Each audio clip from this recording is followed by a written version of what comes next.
Hey, എല്ലാവർക്കും നമസ്കാരം. ഇന്ന് നമുക്ക് വാഴച്ചുണ്ടും വൻപയറും കൊണ്ടൊരു തോരൻ ഉണ്ടാക്കാം. അതെങ്ങനെയാണെന്ന് നോക്കാം. തോരൻ വയ്ക്കാൻ വേണ്ടി ഇതുപോലെ 2 വാഴച്ചുണ്ടാണ് ഞാനിവിടെ എടുത്ത് വെച്ചിരിക്കുന്നത്. ഇതിൻ്റെ തോല് കുറച്ചും കൂടി നമ്മളൊന്ന് പൊളിച്ച് മാറ്റണം, അല്ലെങ്കിൽ ഭയങ്കര കയ്പ്പായിരിക്കും.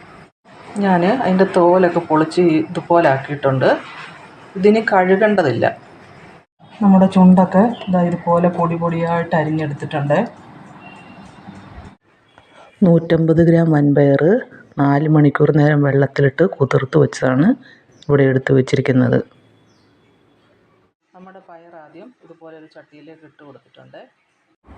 ഇനി നമുക്ക് നമ്മൾ അരിഞ്ഞു വെച്ചിരിക്കുന്ന ചുണ്ട് പയറിൻ്റെ കൂട്ടത്തിലേക്ക് ഇട്ട് കൊടുക്കാം. അതിലേക്ക് അരയ്ക്കാൻ വേണ്ടിയിട്ട് ഒരു മീഡിയം വലിപ്പത്തിലൊരു തേങ്ങ മുഴുവൻ ചിരകി വെച്ചിട്ടുണ്ട്. ഒരു 1/4 ടീസ്പൂൺ വലിയ ജീരകം പൊടിച്ചതാണ്. ഒരു 1/4 ടീസ്പൂൺ മഞ്ഞൾപ്പൊടി, ഒരു 5 കൊച്ചുള്ളി, ഒരു 2 വെള്ളുള്ളി, ഒരു 4 പച്ചമുളകാണ് ഞാൻ ഇട്ട് കൊടുക്കുന്നത്. ഇത് നല്ല എരിവുള്ള മുളകാണ്.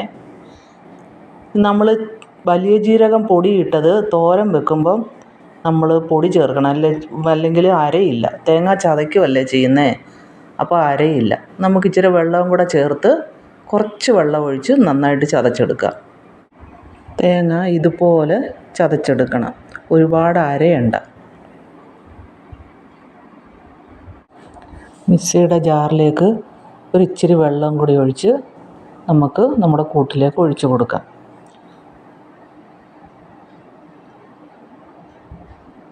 ഒരു 1/2 ടീസ്പൂൺ ഉപ്പും കൂടി ഇട്ട് കൊടുക്കാം.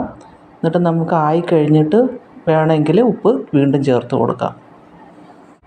ചതച്ച് വെച്ചിരിക്കുന്ന തേങ്ങ ഇട്ട് നന്നായിട്ട് ഇളക്കി ചേർക്കാം. നമ്മുടെ വൻപയർ നമ്മൾ കുതിർത്ത് വെച്ചുകൊണ്ട് ഈ കൂട്ടത്തിൽ തന്നെ വെന്തോളൂ, അധികം വെള്ളമൊന്നും ചേർക്കണ്ട. നമുക്കിനി അടച്ച് വെക്കാം. നന്നായിട്ട് തിളയ്ക്കുന്നവരെ ഫുൾ തീ കിടന്നോട്ടെ. പിന്നെ അത് കഴിയുമ്പോൾ നമ്മളൊരു മീഡിയം ഫ്ലെയിമിൽ തീ ഇടണം. പിന്നെ ഇടയ്ക്കിടയ്ക്കൊന്ന് തുറന്ന് നോക്കി ഇളക്കി കൊടുക്കണം.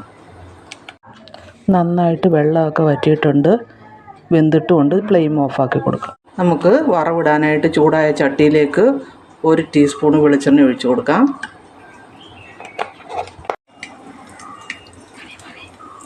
ഇനി നമുക്ക് കൊച്ചുള്ളിയും ചുവന്നമുളകും കറിവേപ്പിലയും കൂടി ഇട്ട് കൊടുക്കാം. നന്നായിട്ട് വഴറ്റാം. വറവിട്ടതൊഴിച്ച് നന്നായിട്ട് ഇളക്കി കൊടുക്കാം. നമ്മുടെ ചുണ്ട് തോരൻ ഇവിടെ റെഡി ആയിട്ടുണ്ട്. നിങ്ങളും കൂടെയൊക്കെ ഇങ്ങനെയൊന്ന് ചുണ്ട് തോരൻ വെച്ച് നോക്കണേ, നല്ല സാധാ. ഇതൊരു നാടൻ കറിയാണ് ചുണ്ട് തോരൻ എന്നൊക്കെ പറയുന്നത്. ഇത് നമുക്ക് ചോറിൻ്റെ കൂടെയൊക്കെ കഴിക്കാൻ നല്ല രുചിയാണ്. നിങ്ങൾ ഈ വീഡിയോ കാണുന്ന കൂട്ടത്തിൽ തന്നെ സബ്സ്ക്രൈബ് ചെയ്യാത്തവർ ചെയ്യണേ, എല്ലാ സപ്പോർട്ടും ചെയ്യണേ. Thank you.